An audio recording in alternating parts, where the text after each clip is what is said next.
বরাকের রূপগড় প্রয়াত মইনুল হক চৌধুরীর জন্মভিটে ঐতিহ্যবাহী সোনাবাড়িঘাট জিপিকে বিলুপ্ত করার রাজনৈতিক ষড়যন্ত্র চলছে বলে অভিযোগ তুলেছেন সোনাবাড়িঘাট ধনেহরি গ্রামের জনগণ।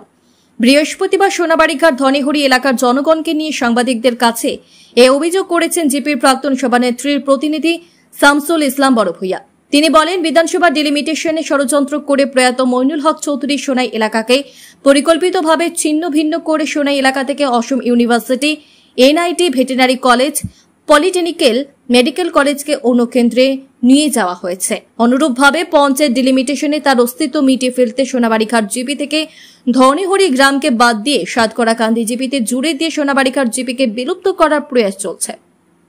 শুধু নাম রয়েছে সোনাবাড়িঘাট, মাত্র 3টি ওয়ার্ড ছাড়া অন্য জিপি থেকে 7টি ওয়ার্ডকে জুড়ে দিয়ে সোনাবাড়িঘাটের অস্তিত্ব বিলীন করার চেষ্টা চলছে। এছাড়া সোনাবাড়িঘাট সাতকড়াকান্দি জিপিকে সোনাই থেকে বাঁশকান্দি ব্লকের সঙ্গে জুড়ে দেওয়ার ক্ষোভ প্রকাশ করেন। তিনি বলেন, সোনাইয়ের বিধায়ককে অন্ধকারে রেখে তারা এলাকার রূপরেখা তৈরি করার পেছনে কোনো রহস্য রয়েছে।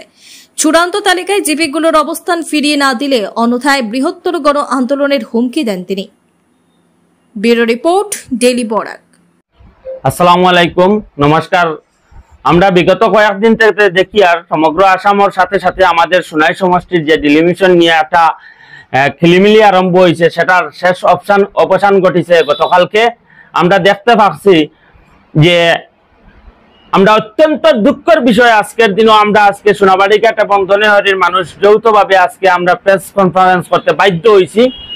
যে এই কারণটা যে সোনাবাড়িঘাট জিপিটা একটা ঐতিহ্যবাহী সোনাবাড়িঘাট জিপি, যেটা মরহুম মইনুল হক চৌধুরীর গৃহ জিপি, সেই গৃহ জিপিকে রাজনৈতিকভাবে ষড়যন্ত্র করে এটারে একেবারে বিলুপ্তি করা হয়েছে। শুধুমাত্র নাম রাখা হয়েছে সোনাবাড়িঘাট জিপি, কিন্তু দেখা গেছে একটা অংশরে কেটে সাতরাকান্দি জিপির লোকে অ্যাড করা হয়েছে, আরো একটা অংশরে দেখা হয়েছে দক্ষিণ সৈয়দপুরের সঙ্গে অ্যাড করা হয়েছে, এবং আরো একটি কম অংশ দিয়ে এবং বেশি অংশ সৈয়দপুর জিপি 3 দিয়ে একটি সোনাবাড়িঘাট জিপি গঠিত করা হয়েছে। যার জন্য আমরা আজকে যারা এই ডেলিমিশন করেছে তাদেরকে আমরা ধিক্কার এবং নিন্দা জানাই। যে বিজেপি সরকারের যে বৈষম্যমূলক যে আচরণ করা হয়েছে, আমরা বিগত দিনে দেখতে পাচ্ছি যে সোনাই সমষ্টি যখন ডিলিমিশন করা হয়েছে, এই সমষ্টির ডিলিমিশন করা হয়েছে, মরহুম মইনুল হক চৌধুরীর যে স্মৃতি ছিল Silchar medical college, NIT, university, সেইগুলিকে বরকলায় নিয়ে অন্তর্ভুক্ত করা হয়েছে।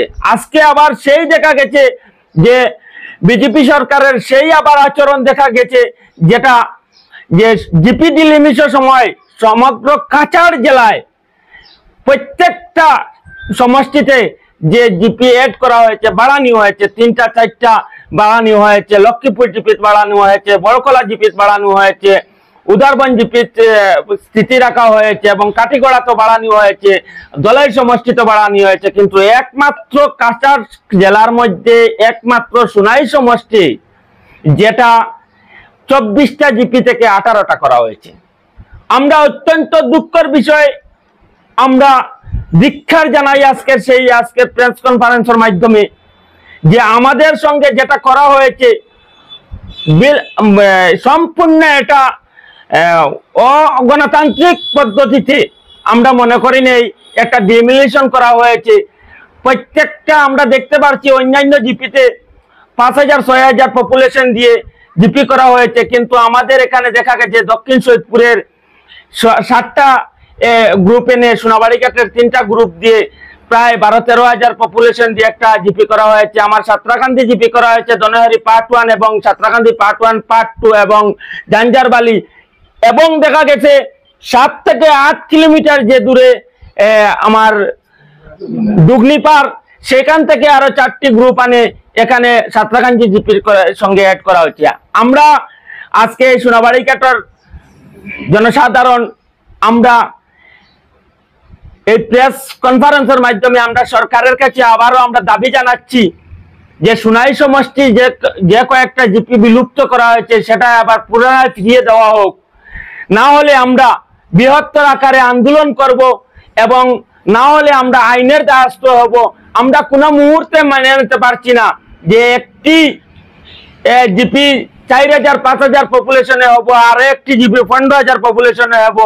কি করে হয়েছে, কিভাবে এই কাজ করা হয়েছে সেটা আমরা জানতে পারছি না। তাই আমরা আজকে ডিসি মহোদয়ের কাছে আমরা আবারও অনুরোধ করছি, সিএম স্যারের কাছে অনুরোধ করছি এবং আসামের মুখ্যমন্ত্রী দৃষ্টি আকর্ষণ করছি এবং আমাদের সুনাইর বিধায়কের দৃষ্টি আকর্ষণ করছি যে আমাদের সুনাইর মানুষ ৭২,০০০ ভোট দিয়ে আমরা একজন নমিনি আমরা অ্যাসেম্বলি পাঠাইছি, সেই আমাদের বিধায়ককে অন্ধকারে রেখে কিভাবে আমাদের সুনাই এই ডিলিমিশন করা হয়েছে তার জবাব চাই আমরা। না হলে ভবিষ্যতে আমরা সুনাইর মানুষ আমরা পদুত্তর দিতে এটা সব আমরা প্রস্তুত নিমু। ভবিষ্যতে যারা কে বা কাহারা এখানে ভোট খেলতে আসে সেটাই আমরা দেখমু। আমরা যুব সমাজ আমরা এটার বিরুদ্ধে গণ আন্দোলন করে তুলমু। আমরা যুব সমাজ এটার বিরুদ্ধে আমরা আন্দোলন করমু, রোড অবরোধ করমু। না হলে আমরা আইনের দ্বারস্থ হমু যে আমাদের সুনাই সমষ্টি একটা মাইনরিটি সমষ্টির সঙ্গে যে বৈষম্যমূলক আচরণ করা হয়েছে সেটা কোনো মুহূর্তে আমরা বরদাস্ত করে নিব না। তাই আজকে আমরা সোনাবাড়িঘাট ধনেহরির সচেতন নাগরিক নিয়ে একটি আজকে এই সাংবাদিক সম্মেলনের মাধ্যমে আমরা জেলা প্রশাসন এবং প্রত্যেকের কাছে আমরা একটা বার্তা পৌঁছে দেই এবং আমরা আবারও অনুরোধও করছি যে সুনাই সমষ্টি যে কয়েকটা জিপিকে বিলুপ্ত করা হয়েছে সেই জিপিতে আবার পুনরায় ফিরিয়ে দেওয়া হোক এবং সোনাবাড়িঘাট জিপিটাকে মইনুল হক চৌধুরীর জিপি হিসাবে আগের মতো জিপিটাকে আবার ফিরিয়ে দেওয়া হোক, সেই দাবি রেখে আজকের আমার বক্তব্য এখানে শেষ করছি। ধন্যবাদ। ৫ নম্বর গ্রুপের একজন সদস্য বর্তমানে ডিমিলিটেশনে যেভাবে গ্রুপে খাটিয়া 2টা গ্রুপে একটা গ্রুপ করা হয়েছে, এতে গিয়ে আমাদের অনেক সমস্যার সম্মুখীন হইতে হইব।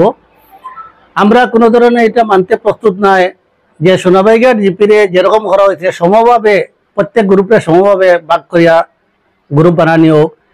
আগে সোনাবাড়িঘাট জিপিতে 3টা গ্রুপ ছিল, বর্তমানে 2টা। এখন সোনাবাড়িঘাট পার্ট 2তে 2টা একটা করা হয়েছে। সোনাবাড়িঘাট পার্ট 2তে আগে প্রথমে ছিল 4 নম্বর এবং 5 নম্বর 2টা গ্রুপ, বর্তমানে এটার খাটিয়া একটা করা হয়েছে। এটা কোনোভাবে মানা যায় না।